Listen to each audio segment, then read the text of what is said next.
Oh,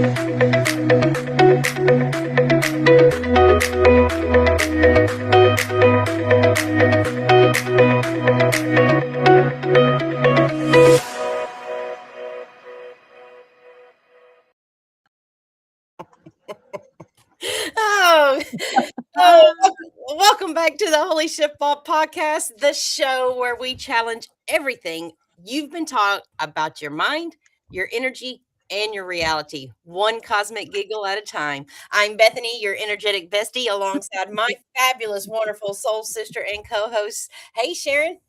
Hello, Bethany. How are you today? Oh, well, what do I usually say if I was any better? I'd be a twin.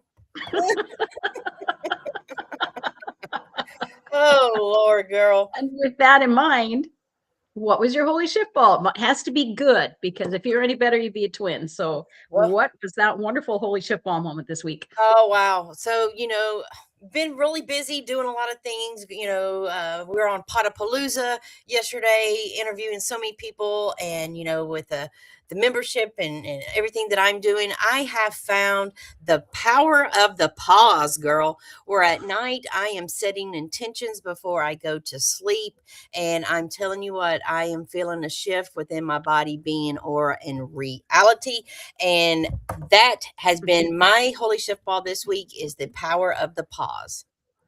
Getting back to your inner you, your inner beauty, and just reconnecting with self. Love it.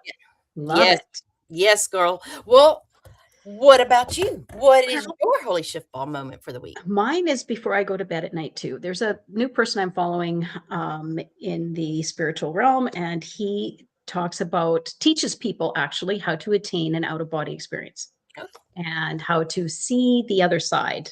And so he talks about what he's experienced over there, and how to get there, what to expect, what you're going to see, and all of that. okay. But one thing he talks about is what happens after. Okay. And when you're over there, it's all about love. And so, but I don't know if our listeners have heard it, but there are spiritual talk in the spiritual community about a life review. So after you pass away, you have a life review where you go over what has happened in your life. And he said, you're the one judging yourself, and you're only judging yourself on what the things you did outside of love. Hmm. So for the last few weeks, I've been asking myself, is this done with love or is this done without love? And it's amazing every day how many times I say, ooh, I got to get back to love here. I've got to. So Yeah. that's my holy shift moment, trying to stay in love. Well, speaking of, I am so excited for this guest that we have on this week. Who is it, Sharon? Who have we got? We have got an amazing powerhouse guest this week. Today we are sitting down with Ian Foster. Ian is part of the Arena System, a cooperative of 22 identities sharing one body and working together in real life, a real cooperative. Together, they built a career, blending over 25 years in law, including time as a government tax prosecutor. They combine this with business coaching and energy work. Wow. Wow. It's amazing. And now they help entrepreneurs align their values and the law and grow confident, thriving businesses. Wow. And their mission is to break the stigma, raise awareness, and show that dissociative systems are not what you think. There's something far more powerful. Yes. Without any more further ado, let's welcome Ian to the show. Ian.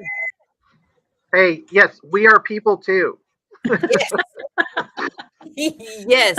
Mhm. And before we start off with this fabulous time together, what is your holy shift ball? What is your moment that when you were going through it, it was like, oh my God, I cannot believe this is happening to me. But after you come out the other side, you're like, holy shit, this happened for me. It did definitely happen for us, and our life has been full of holy shift ball moments. I think probably the biggest one was So right now, you're speaking to the host of the system. So the way dissociative systems usually work is there's one identity who controls the body most of the time. I'm called the host. That is a simple convenience. It's not my body. I'm not the real Ian. It's just easier if one identity controls the body most of the time. But like most hosts of the system, I did not know we were a system. I thought it was my body. I thought not only that I was the real Ian, but I was the only Ian. And so my big awakening was being like, oh my God, I'm not alone in here. What is going on? And for us, that happens. So I am also what our system calls the sober host, meaning I, as an identity, I was chosen to be a host because sobriety is a fundamental value for me. I don't drink and I don't use. That doesn't mean I don't ever want to or I'm never tempted, but it means it's a value that I uphold very strongly. But the other identities were coming out, and we were, as a system, drinking and using, often without my knowledge as the host. And that was very confusing for me. I couldn't understand what was happening. And then, sort of about a year ago, things kind of all came crashing down. We realized that we had relapsed.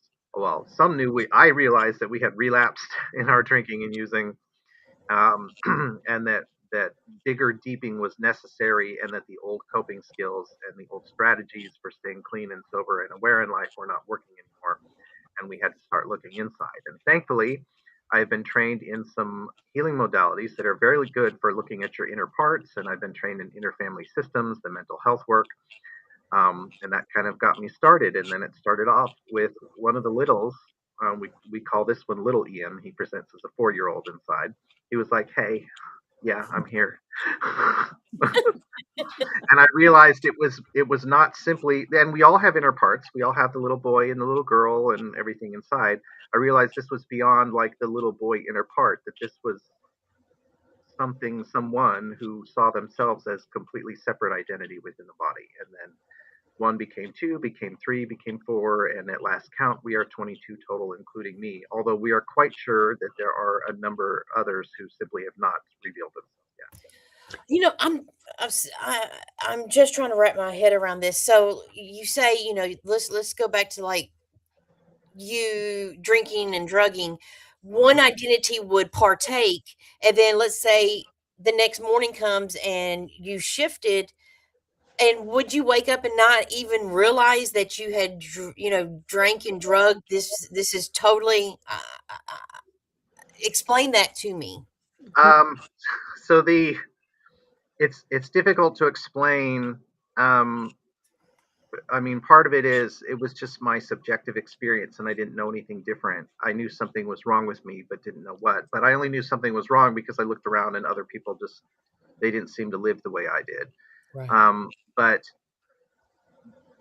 um, this was when our system was still very walled off, and we were not communicating with each other, and we did not have memory continuity when we switched back and forth, and we did not have common goals and values. We were working across purposes. Got it. And so my life was like a dream where nothing made sense. But when you're in the dream, you don't know nothing makes sense. Of course, there's an elephant driving that pink Cadillac.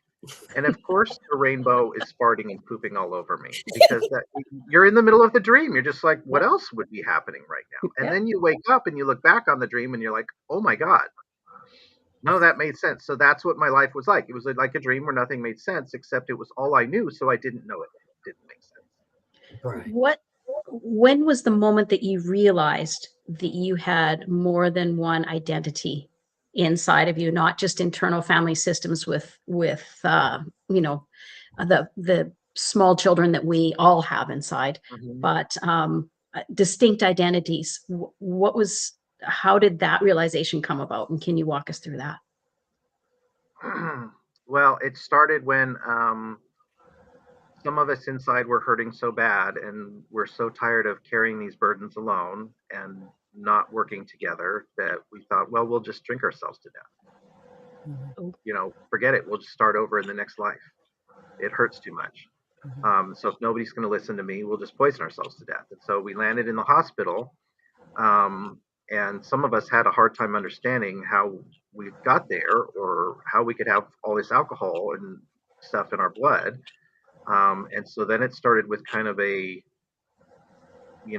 thankfully I've worked in and around mental health for a long time. So, and my wife is a therapist. And so she and I together were like, what if we're dissociating?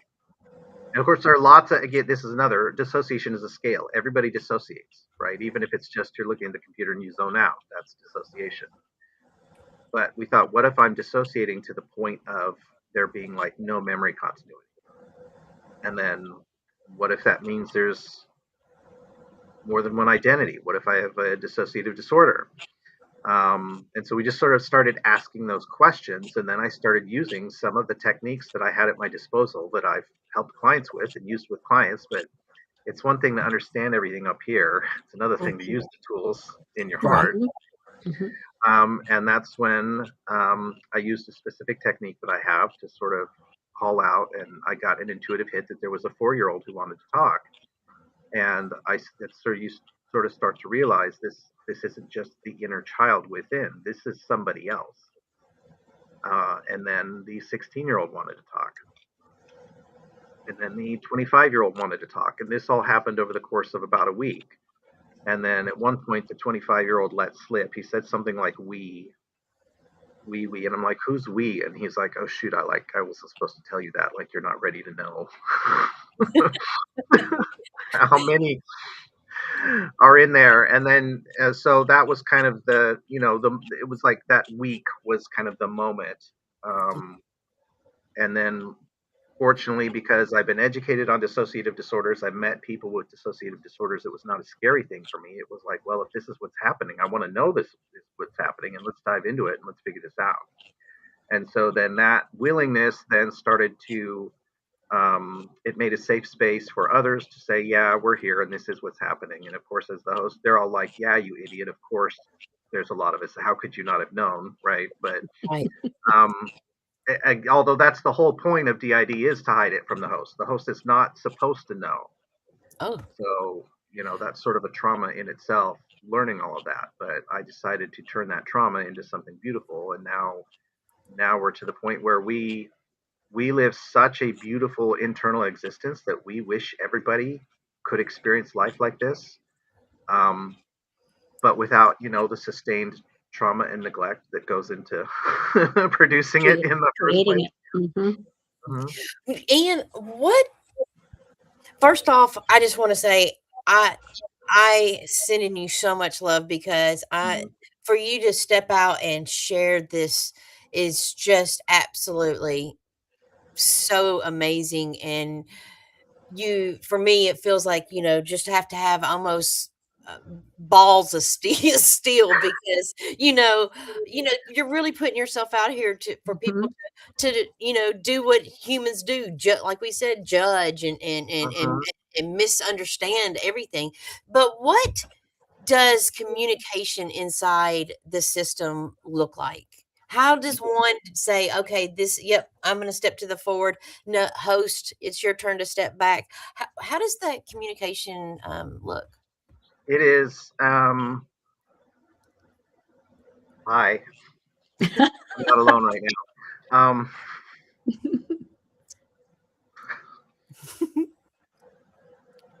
I almost said sorry, but we don't apologize anymore for existing.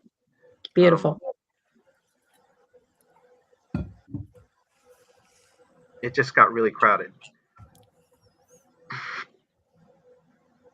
So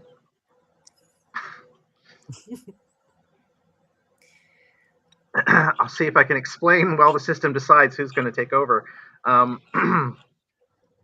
Sometimes it's verbal, like just now. Like just now, I said hello with the voice. I was saying hello to someone specific. So sometimes we will use the voice. Often it's more of a subvocal or a thought process, but a verbal thought, like when you think words in your head. Sometimes it's simply energetic. You send an emotion or a feeling or an idea or a picture to one another. So, and that communication gets easier the more you practice. It used to be like in separate rooms where you couldn't see or hear the other person. Now it's more like we're in cubicles in a big office and we can kind of peer over, and see what the other person is doing. And we have like a common area where we can all hang out and commune. So the communication varies in that respect, and it depends on the capacity of the ones doing and receiving the communication. Some of us are very verbal, some are very visual. We have our youngest presenting alter presents is just a few months old, so she is pre-verbal. She communicates entirely through energy and emotion. So it happens in a lot of different ways. And then as far as deciding who is going to control any given moment, my name actually, the name of the alter you're speaking to is Julian, the host of the system. Since I'm the host, it's easier for me to go by Ian most of the time, less confusion. But so I am in control by default.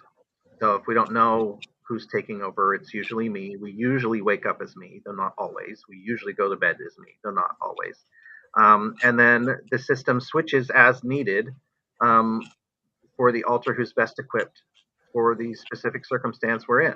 And that's not always me. So I'm only in control about 2/3 of the time. And I wouldn't want to be in control any more than that. Like you people who have to control your body 100% of the time, I'm sorry, that looks fucking exhausting. Like, Welcome to the Holy Shiftballs show.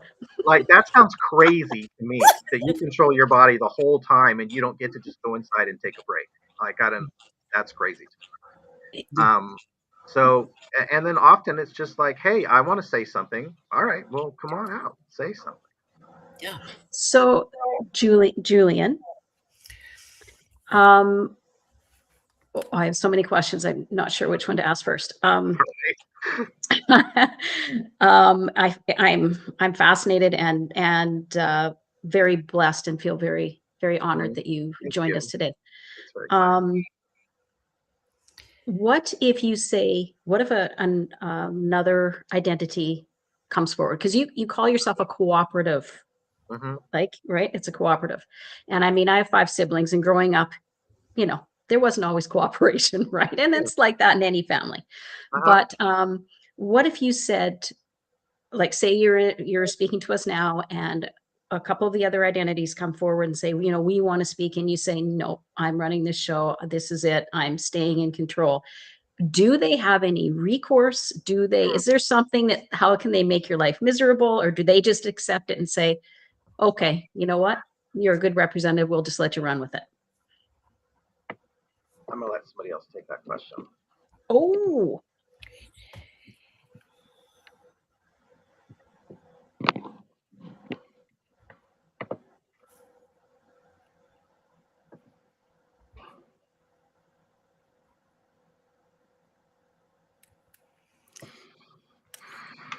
Hi, you can call me Amber. Hi, Amber. Thank you for joining us today.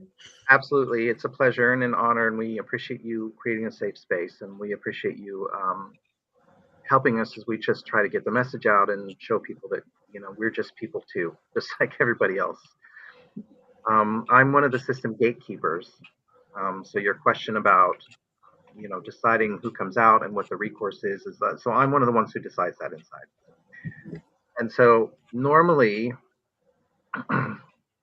if someone, sometimes the switch just happens. So that's kind of what just happened. What now? I did want to come out, but also the system realized I was better equipped to answer the question. So the system was like, all right, come on. So sometimes we just switch. And if the switch is coming automatically, we don't fight it unless we think the switch would be physically or emotionally unsafe. The system seems to have a collective wisdom, and we trust that. Now, if we are, in a crowded place and the system is trying to get one of the littles to come out, and we don't want to be a 4-year-old in a crowded place, it's not safe, the gatekeepers like me will stop it. Now, as far as people wanting to come out, when it's not like what we think of as sort of a switch that just happens, but if somebody wants to come out, then I guess, again, we assess, like, is it physically and emotionally safe to have that identity out right now? And we might also assess, are they well equipped to deal with whatever's going on in the moment? And then if so, we just tend to allow it. We are very free with our switching. We are very open with it. And we want everybody in here to feel like, not just feel like, but to know, to experience that this is their body too. Nobody here is greater or lesser. Nobody is more or less important, more or less special. Everybody in here has an equal claim on the body.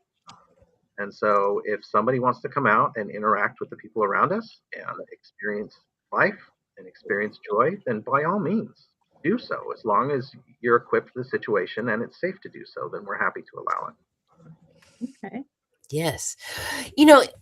What is something people commonly misunderstand about the dissociative system? I'll try to choose from our very long list.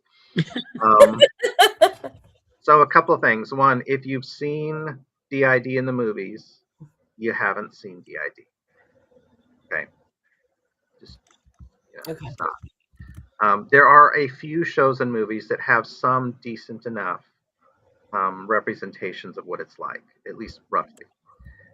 Here's the other thing. If you've met one dissociative system in real life, then you've met one dissociative system in real life. What you are seeing right now is how a dissociative system presents in us. Okay. You may meet other systems. In fact, I am certain you already have, and it presents differently in them. We have different numbers of identities. The number of identities is not static, so that's another misconception, is that at a certain age you have a certain number of alters and that's what it is. No, our number of alters can and does go up and down as needed over time. We can be as varied inside as any group of people. So I, for example, present as a 39-year-old Latina. So I don't necessarily, what I see in the mirror is not what other people see when they look at the body.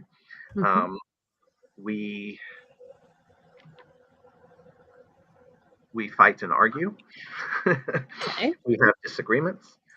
And I mean, I guess I hate that I feel the need to say this, but because of Hollywood, I'd like to say we are not dangerous. Oh, no. We don't eat children. And yes, I'm referencing a specific movie. Okay.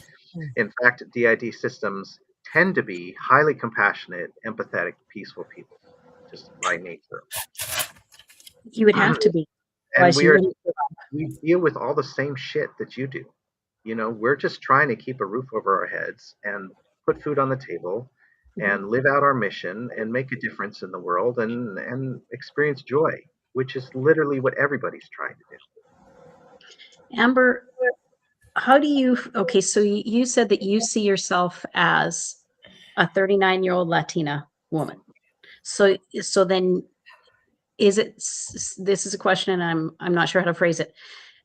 You don't feel like, okay, yeah. I'm trying to be delicate and sensitive. No, there's no need to be delicate. I'm, you're not going to offend me. Okay.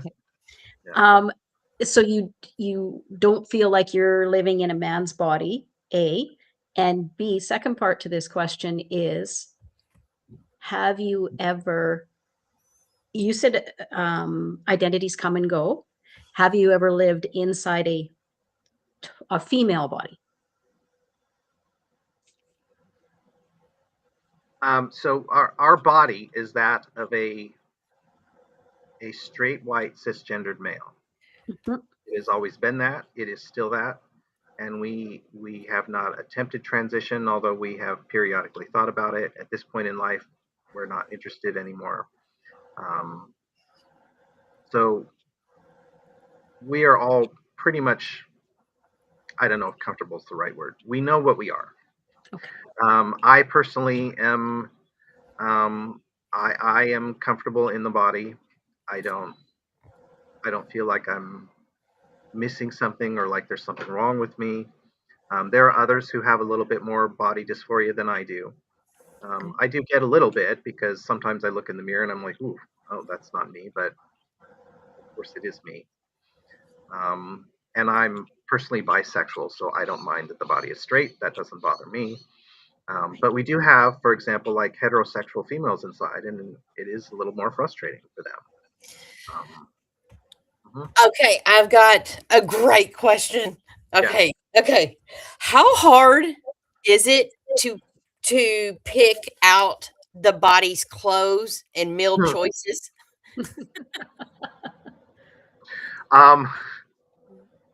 It is not hard anymore. we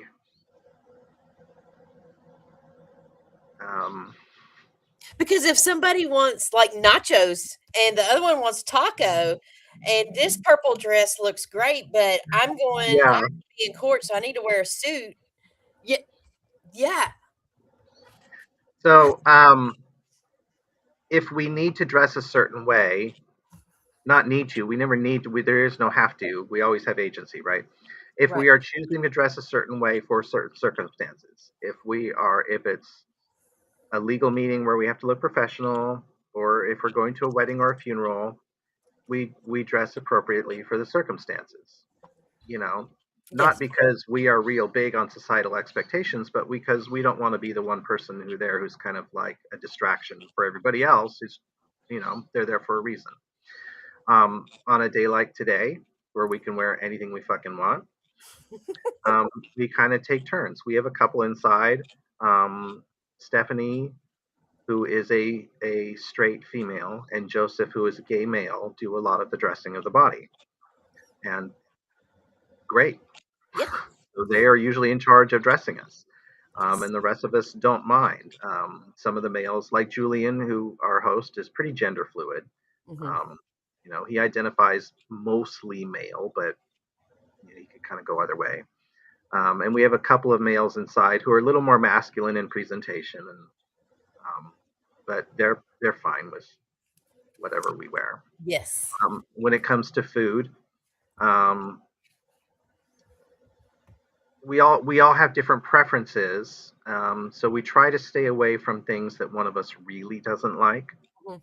And as far as things we really do like, we kind of take turns in making sure that everybody gets something like that. Okay. We have one inside named Janine who does most of the cooking. She used to front when we learned to cook as a child, so she does a lot of the cooking now. And so she tries to make sure that we eat things that are yummy and healthy. And then we have others like, the littles want to have fun snacks that kids want. So we make sure they get fun snacks. Right. Gotta have those. Where's my hot dog? Yes. Yeah. So Go ahead. dissociative identity disorder is created from trauma, correct? Is that okay? So if as an arena, as a unit, if you go into therapy or deep healing of any kind and start to heal, bring the wounds to the surface that cause trauma and identify them and heal them, what does that do to the internal identities if you're healing the trauma? How does that affect the system as a whole? I'm going to let one of the trauma holders answer that. Okay. I'm not one of the trauma holders. Okay.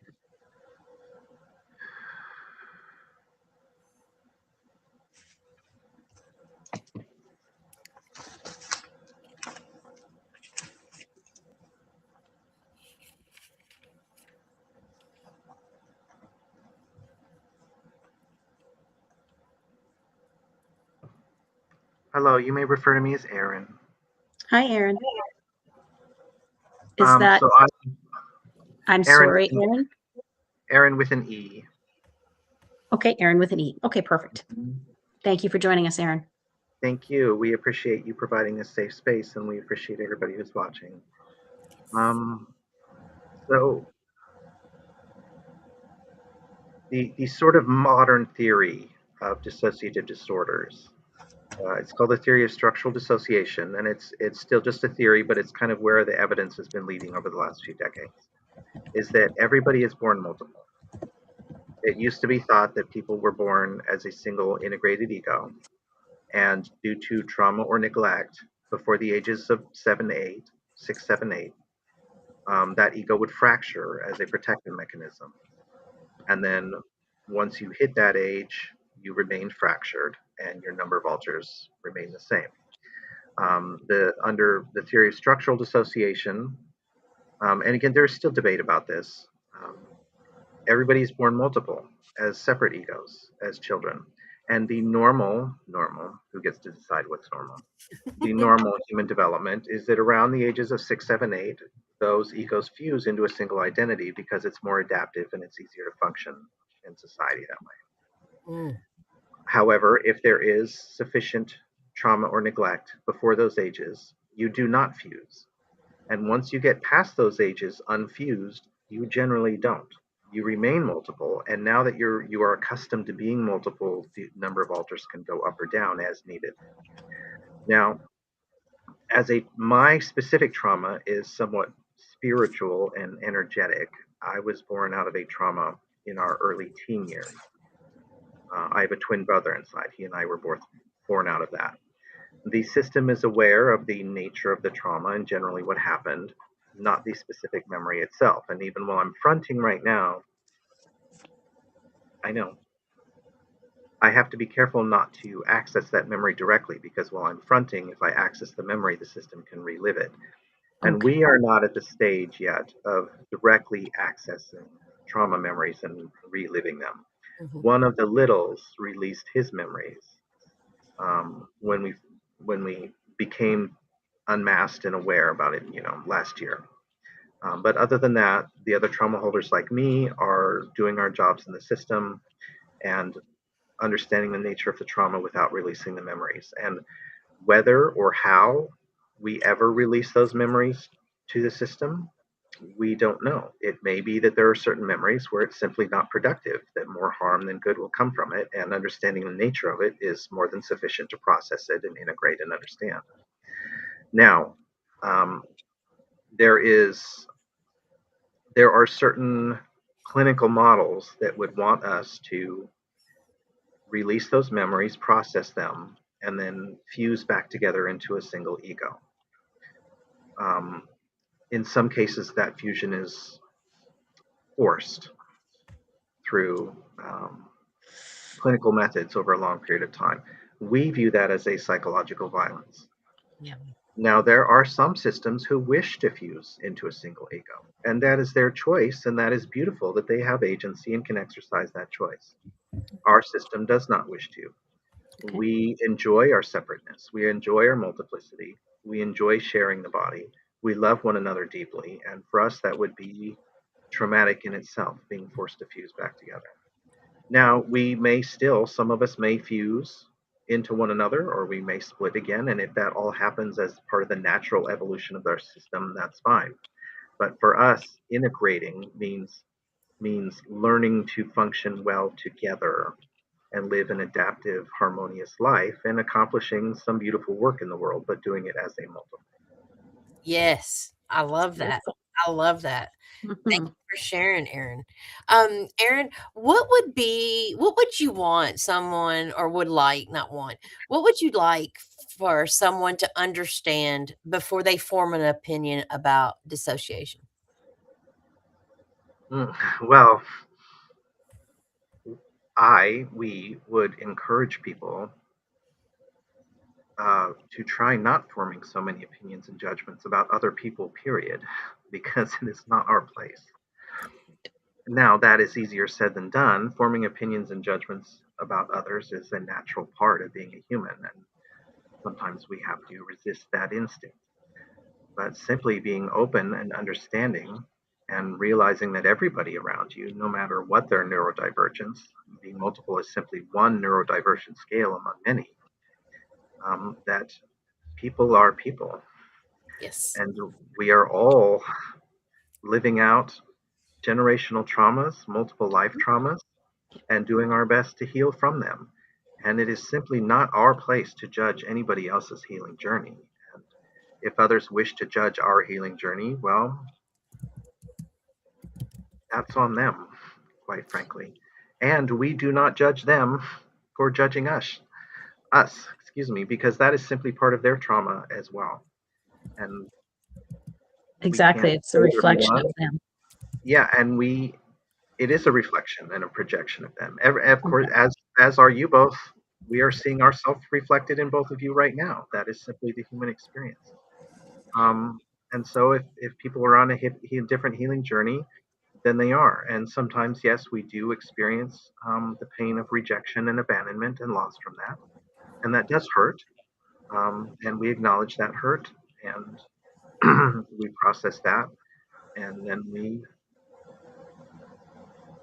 we free them on their own journey. Yes.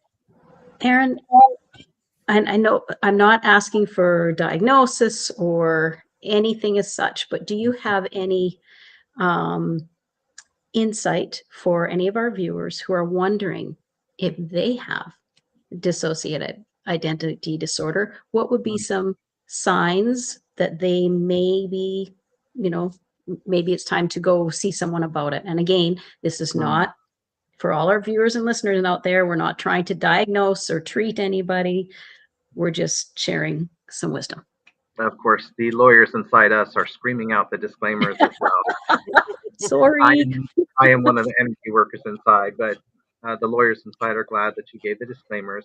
That simply some guidance from someone with lived experience, and perhaps someone out there has a similar lived experience and can draw hope from this and see that you do not have to suffer in silence, that there is happiness and joy to be found in learning who you are and what you are and coming forth and being open and authentic about it. So first, multiples are a much larger proportion of the population than most people realize. We are roughly as common as redheads. You may not see a redhead every day, and yet you are not surprised when you see a redhead. This is why I say, both of you and everybody listening, you have met multiples before. They just didn't tell you. And most multiple systems are not aware themselves that they are multiple, because OSTD and DID and other dissociative disorders by design are supposed to stay hidden. That is part of their adaptive function. So most of them are unaware. If you out there think, if you're watching this and you're wondering, oh my God, am I an unaware system? It is not for me or for us to say that you are or are not. You almost certainly have parts inside. Everybody has parts. The question is, how distinct are those parts? How far along that spectrum are there? You may have a very active parts system without being a dissociative system. Okay. What you want to look for is whether you've had memory gaps. Is it common for you to have minutes, hours, or days, or weeks go by beyond the simple zoning out, which everybody does? Beyond the going on autopilot, we all zone out, we all go on autopilot when doing our chores or driving or certain tasks.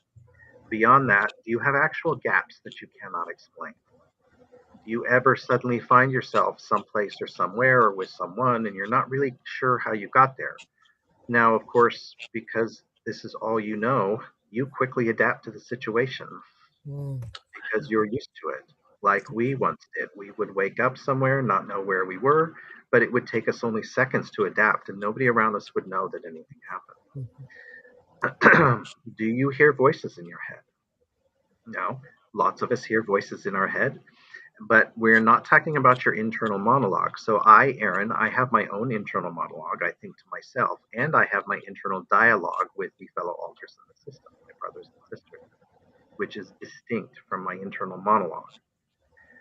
And we also channel and can speak to entities beyond these three dimensions. So that may be what you're hearing as well. You may be channeling, you may be in touch with other entities or other beings.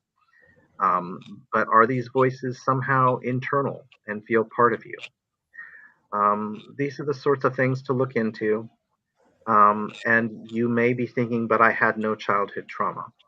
If you were to ask Julian or the one we inside call Ian, who was our former host before Julian was the host, they would both tell you that they lived an absolutely idyllic, perfect childhood and nothing was ever wrong. That is by design. But you know different. Exactly. Yeah. They are supposed to think that we lived an idyllic childhood. And yet, here we are, and DID is not our only diagnosis that is a recognized trauma response. We have 4 diagnoses that are recognized trauma responses. That is one of them. Wow. So I would suggest not self-diagnosing. You may self-suspect. You may wonder. Then please speak to a clinician about it.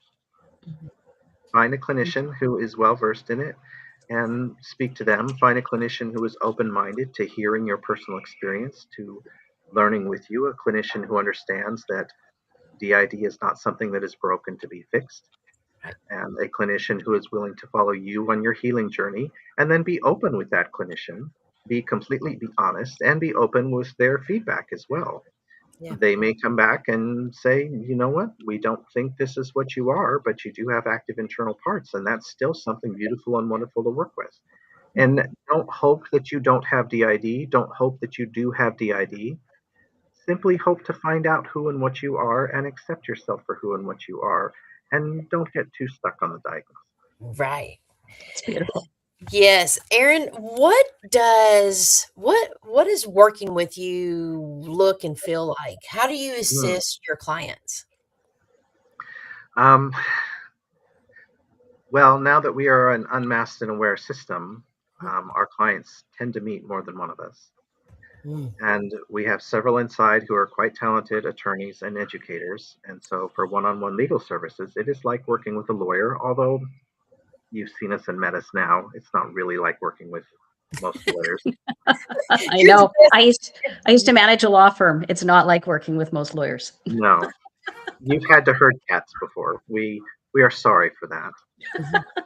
It's all good. Um, so you you can hire us as an attorney, and in some ways, it is like having a lawyer. We will advise you. We will consult with you. We will draft documents for you. We will help you plan.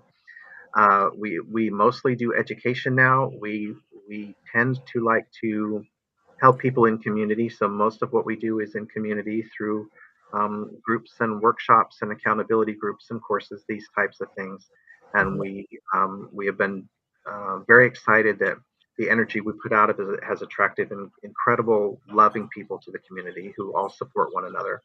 And so we do a lot of education, and we also do energy healing and meditations. I am one of the healers inside. And so, because I was born out of a energetic trauma, I was born with a natural energetic gift, and so I am now able to use that gift to support the system and support our friends and our clients as well. We end up doing as much energetic work as we do legal work with you, because the legal stuff quite naturally provokes anxiety in people. And Mhm. we find that if we do not understand the source of your anxiety and overwhelm around the legal and business and tax issues, then there's no point in us helping you. We are wasting our time and your time. So we do the energy work to help you get to the root of that so that you can move forward. Well, I had the pleasure of working with Ian, and I'm gonna tell you what, the energy work was top notch. It was we had an amazing, I would have to say, I think we spent like an hour, an hour and a half, and it was just really amazing time. And I am so grateful for that. Yeah. So thank you for everything that you are doing. And Mhm. Sharon, do you have any more questions, hon, It, before we shift it, to the I short? have like a million, but I'm going to let you off the hook. But Or, one thing I will add is that it doesn't surprise me that you have attracted amazingly wonderful, understanding, thoughtful, supportive community, because that's what you are internally. Yes. He is an So amazing what you get out is what you put out is they what you get back. So that is it very doesn't sweet. surprise me at all.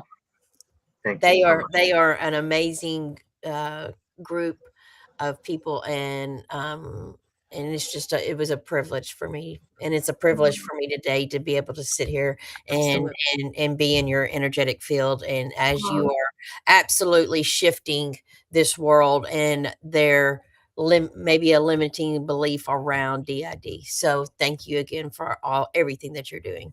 But well, but before we let you go, we have an amazing segment called Shit or Shift. now we get to have some fun. Yes. Okay. We are going to toss out some scenarios to you. You tell mhm. us if it's a shift. Yes, it's aligned. I'm having it. Woohoo. I'll take some more of that. Or if it's a total shit and it is a program, it is limiting. Yeah, Hmm. no, it's time to get it out. Well, first I'm going to point out that that might be a false dichotomy, but we'll do our best to.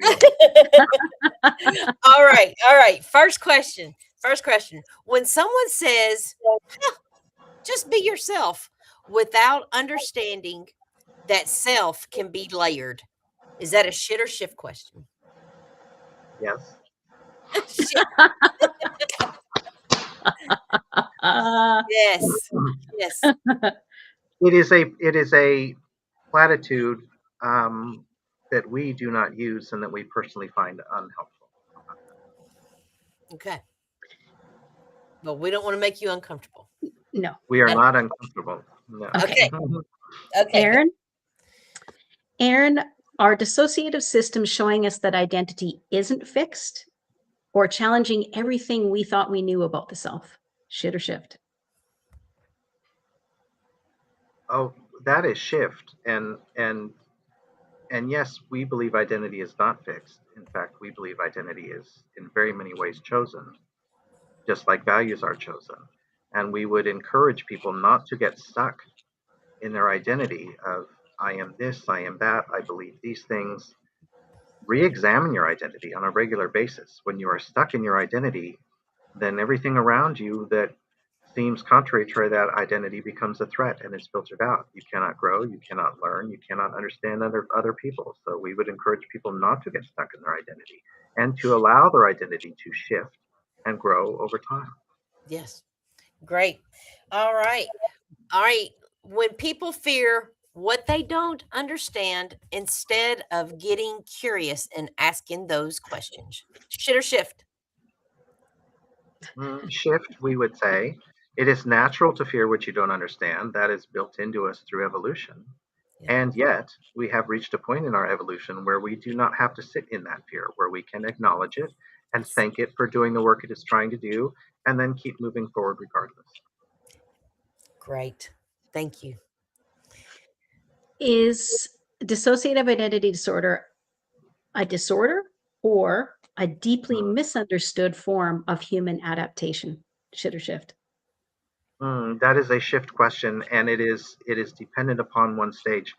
For most of our lives, we did experience it as a disorder in that it was adaptive in that it kept us alive Mhm. and helped us survive, but we were not functioning at anything like our full capacity or experiencing our full potential because it was holding us back. We now experience it more as an adaptive strategy Mm. where we are able to find our superpowers within, and we even experience something as a cheat code. Once you become an aware system who learns to work together, certain things in life become much easier than they used to. All right. All right. If someone says, huh, that's not normal, as a way to dismiss something unfamiliar. Mhm. Shit or shift? Hmm. Hmm. It is an If you hear someone say that, it is an opportunity for you to have compassion for that person and their healing journey. So I'm going to call it a shift moment out of a shit question. Yeah. Wow. Love it. Okay. Last question from me. If one identity feels pain and another doesn't, is that mind over matter or a mind divided? Shit or shift? Hmm.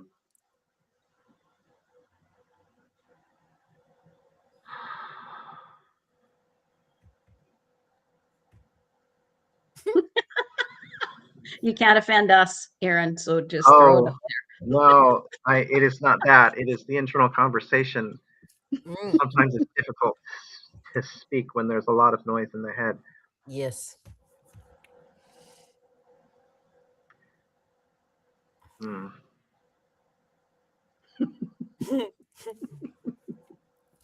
Hmm. The system is stopping me from speaking right now, there. Okay. which is interesting, which means we have some interesting internal exploration to do on that Okay. question. That's fair enough. Okay. They- That's Fair that's enough. There is nothing wrong with your question. We find it fascinating. Every time I try to answer it, I cannot speak. okay. Okay. That is an answer. All right. Well, thank you so much. What is one thing you can share to our listeners today that could shift their shit right now? Mm. We would love to shift everybody's shit. I think you have shifted a few today for sure. Mm-hmm. Love your parts. Ooh. Internal Love family your systems. parts and allow your parts to love you. and your parts may not be as separate and distinct as a dissociative system's, yet they are there and they are waiting for you. They are waiting for you to tell them that you love them and you care for them and that you want to listen to them and that you are proud of them. Wow. Beautiful. Well, thank you so much. Where can people connect with you and learn more about your work? A good place to start is legalempowermentcoaching.com. Okay.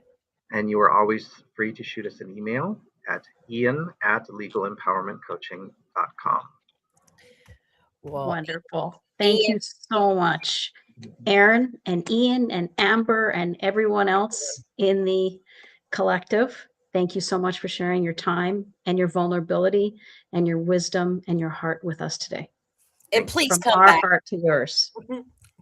And please We would come love to have you back. Absolutely. We would Absolutely. be delighted. Thank you so much. From our hearts to yours.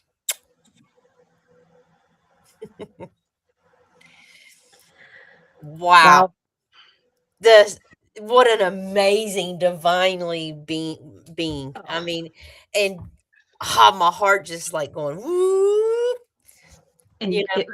it's always an incredible experience to speak with the collective and to be in their presence and their space.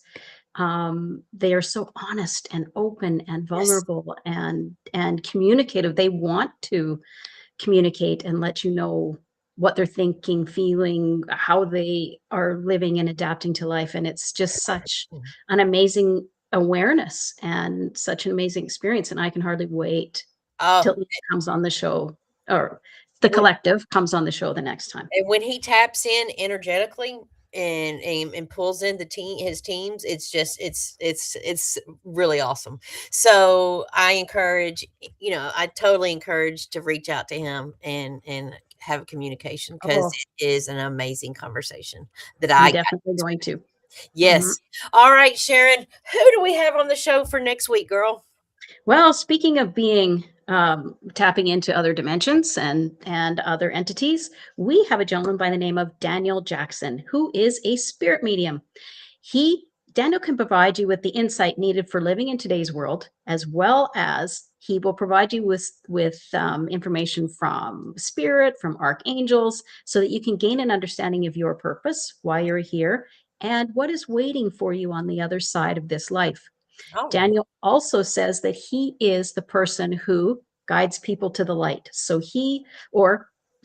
guides souls. Once a soul has passed over, if they don't know where they're going, they pass through him and he directs them to the light. So it's going to be a very interesting and eye-opening, mind-expanding conversation next week. For sure. It really is. For sure. So be sure to like, follow, and share, and drop a comment if this episode shifted your shit. And Sharon, 1 second. Remember, I want to say thank you to all of the people who commented and were on live today. San Diego's Go Bar, as well as Danny. Thanks, Danny, for joining us. And it's always great to have everybody showing up live and commenting live. We love it. Thank you. Sorry.